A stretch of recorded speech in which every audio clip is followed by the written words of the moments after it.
6 na araw bago ang balik eskwela, ininspeksyon ni Pangulong Bongbong Marcos ang Kapitbahayan Elementary School sa Navotas bilang bahagi ng Brigada Eskwela 2026 ng Department of Education. Inikot po ng Pangulo ang mga classroom at mga gusali para tiyaking ligtas ang pagbubukas ng klase sa Lunes. Nakibahagi rin ng Pangulo sa pagpipintura sa classroom. Nagkaroon ng pagkakataon ng Pangulo na makasalamuha ang ilang estudyante sa Tara Basa Session, kung saan ang Pangulo mismo ang nagbasa ng kwento. Kasama sa pag-iikot si DepEd Secretary Sonny Angara.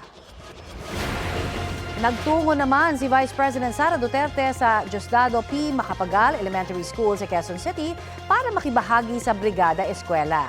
Ininspeksyon din ng bise ang ilang classroom at mga gusali roon. Lumahok rin sa paglilinis ng mga classroom at pagsasaayos ng mga gamit ang mga tauhan ng Office of the Vice President.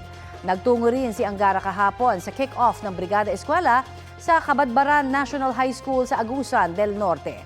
Nasa kick-off naman ng Brigada Eskwela sa Quezon City, si DSWD Secretary Rex Gatchalian. Kahit maulan ang panahon, tuloy pa rin ang mga guro at magulang sa paglilinis ng mga classroom sa Samal, Bataan.